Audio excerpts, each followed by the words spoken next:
ನಮಗೆ ಇದುವರೆಗೆ ಯಾವುದೇ ಮಾಹಿತಿ ಬಂದಿಲ್ಲ. ಬಹುಶಃ ಇನ್ನೂ ಒಂದು 2 ದಿನ ಬೇಕಾಗ್ಬೋದು ಅಂತ ಅನ್ನಿಸ್ತದೆ.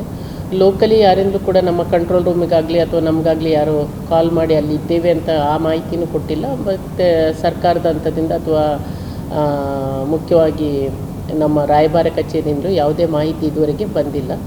ಬಂದ ತಕ್ಷಣ ಸೂಕ್ತ ಕ್ರಮ ಸರ್ಕಾರದ ನಿರ್ದೇಶನದ ಪ್ರಕಾರ ತಗೊಳ್ತೀವಿ.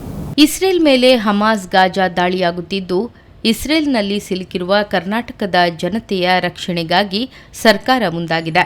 ಇನ್ನು ಇಸ್ರೇಲ್ನಲ್ಲಿ ಉಡುಪಿ ಜಿಲ್ಲೆಯಿಂದ ಹೋಮ್ ನರ್ಸ್ಗಳಾಗಿ ತೆರಳಿರುವ ಜನಕ್ಕೆ ಯಾವುದೇ ಸಮಸ್ಯೆಯಾದ ಬಗ್ಗೆ ಮಾಹಿತಿ ಬಂದಿಲ್ಲ ಎಂದು ಉಡುಪಿ ಜಿಲ್ಲಾಧಿಕಾರಿ ವಿದ್ಯಾಕುಮಾರಿ ಮಾಹಿತಿ ನೀಡಿದ್ದಾರೆ.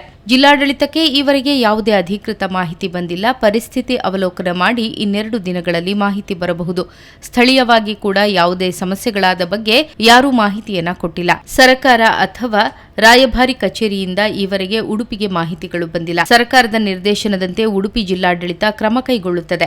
ಇಸ್ರೇಲ್ನಲ್ಲಿ ಸಂಕಷ್ಟದಲ್ಲಿದ್ದರೆ ರಾಯಭಾರಿ ಕಚೇರಿಯನ್ನ ಸಂಪರ್ಕಿಸಬಹುದು. ಕುಟುಂಬದವರು ಜಿಲ್ಲಾಡಳಿತಕ್ಕೆ ಅಲ್ಲಿನ ಪರಿಸ್ಥಿತಿಯನ್ನ ತಿಳಿಸಬಹುದು. ಇಸ್ರೇಲ್ನಲ್ಲಿ ಎಷ್ಟು ಜನ ಇದ್ದಾರೆ ಅಥವಾ ಸುತ್ತಮುತ್ತಲ ದೇಶದಲ್ಲಿದ್ದಾರೆಯೇ ಎಂಬ ಬಗ್ಗೆ ಖಚಿತ ಮಾಹಿತಿ ನಮ್ಮಲ್ಲಿಲ್ಲ. ವಿಪತ್ತು ನಿರ್ವಹಣಾ ಕಂಟ್ರೋಲ್ ರೂಮ್ ಇದೆ. ಜಿಲ್ಲಾಡಳಿತ ಕಂಟ್ರೋಲ್ ರೂಮ್ ಸಿಬ್ಬಂದಿಗೆ ಸೂಚನೆಯನ್ನು ನೀಡಿದೆ ಎಂದರು.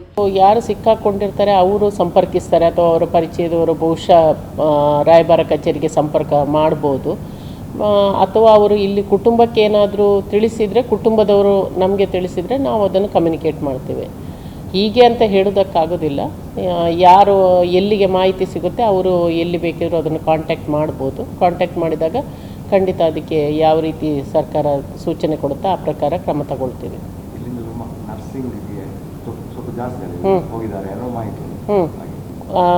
ಅಲ್ಲಿ ನರ್ಸಿಂಗ್ ಸ್ಟಡೀಸ್ಗೆ ಹೋಗಿರೋ ಸಾಧ್ಯತೆ ಇರ್ಬೋದು. ಬಟ್ ಎಷ್ಟು ಜನ ಅಲ್ಲೇ ಇದ್ದಾರೆ ಅಥವಾ ಬೇರೆ ಕಂಟ್ರೀಸಲ್ಲಿ ಇದ್ದಾರಾ ಏನು ಆ ಬಗ್ಗೆ ಯಾವುದೇ ಮಾಹಿತಿ ನಾವು ನಿಖರವಾಗಿ ಹೇಳೋದಕ್ಕೆ ಸಾಧ್ಯ ಆಗೋದಿಲ್ಲ. ಮಾಹಿತಿ ಇಲ್ಲದೆ ಹೇಳೋದಕ್ಕೆ ಕಷ್ಟ. ಅಲ್ಲ, ನಮ್ಮದು ಈಗ ರೆಗ್ಯುಲರ್ ಕಂಟ್ರೋಲ್ ರೂಮ್ ಇದೆ, ವಿಪತ್ತು ನಿರ್ವಹಣೆಯ ಕಂಟ್ರೋಲ್ ರೂಮೇ ಇದೆ. ಅದಕ್ಕೆ ಯಾರಾದರೂ ಮಾಹಿತಿ ಕೊಟ್ಟಲ್ಲಿ ಅದನ್ನು ನಾವು ಕ್ರಮ ವಹಿಸ್ತೇವೆ. ಅವರಿಗೆ ಸೂಚನೆ, ಕಂಟ್ರೋಲ್ ರೂಮ್ ಸಿಬ್ಬಂದಿಗೆ ಸೂಚನೆ ಕೂಡ ಕೊಟ್ಟಿದ್ದೇವೆ. ಆ ರೀತಿ ಏನಾದರೂ ಕಾಲ್ ಬಂದರೆ ತಕ್ಷಣ ಮಾಹಿತಿ ತಿಳಿಸಬೇಕು ಅಂತ. ಇದುವರೆಗೆ ಬಂದಿಲ್ಲ. ನಾನು ಚೆಕ್ ಮಾಡಿದೆ, ಇದುವರೆಗೆ ಯಾವುದೇ ಮಾಹಿತಿ ಫೋನ್ ಕಾಲ್ ಬಂದಿಲ್ಲ.